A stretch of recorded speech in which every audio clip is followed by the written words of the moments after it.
পাকা আমের মিষ্টি আমসত্ত্ব তো সবাই খেয়েছো, কিন্তু কাঁচা আমের টকঝাল আমসত্ত্ব কে কে খেয়েছো?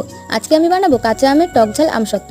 তার জন্য আমি একটা কাঁচা আম কেটে নিচ্ছি। ভেতরে এটা দেখে পাকা মনে হলেও এটা খেতে কিন্তু অনেক টক। কেটে রাখা আমগুলোকে এখন আমি 90% সেদ্ধ করে নিচ্ছি। এদিকে দেখো 4টে কাঁচা লঙ্কা নিয়ে নিয়েছি, এগুলো এখন শিলপাটায় খুব ভালো করে বেটে নেবো। তোমরা যে যেরকম ঝাল পছন্দ করো সেই অনুযায়ী ঝাল দিতে পারো।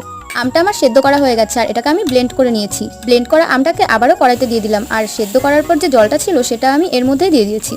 ব্লেন্ড করার সময় অল্প জল দিয়েছিলাম, তাই সিদ্ধ করার পর যে জলটা ছিল সেটাই আমি দিয়ে দিয়েছি। এখন এর মধ্যে দিয়ে দিচ্ছি কাঁচা লঙ্কা বাটা, স্বাদ মতো নুন দিয়ে কিছুক্ষণ জাল করে নেব। তোমরা কারা কারা এখনো এই টকঝাল আমসত্ত্বটা খাওনি একবার বানিয়ে খেও, আশা করি তোমাদের ভালো লাগবে। আমসত্ত্ব দেওয়ার জন্য আমটা আমার রেডি করা হয়ে গেছে। একটা থালাতে সর্ষের তেল লাগিয়ে ভালো করে গরম করে নিয়েছি, যাতে আমসত্ত্বটা শুকোনোর পর ভালোভাবে উঠে যায়। আমের মিশ্রণটাকে থালার সব জায়গায় ছড়িয়ে দিচ্ছি। এখন এটাকে আমি রোদে দিয়ে দেবো যতক্ষণ না পর্যন্ত পুরোপুরি আমটা শুকিয়ে যায়। যেহেতু আমি অনেক পাতলা করে আমসত্ত্ব দিয়েছিলাম আর রোদের তাপটাও অনেক ছিল, তাই দুদিনেই আমসত্ত্বটা ভালোভাবে শুকিয়ে গেছে। এরকম রেসিপি যদি আরো দেখতে চাও তাহলে চ্যানেলটা সাবস্ক্রাইব করে পাশে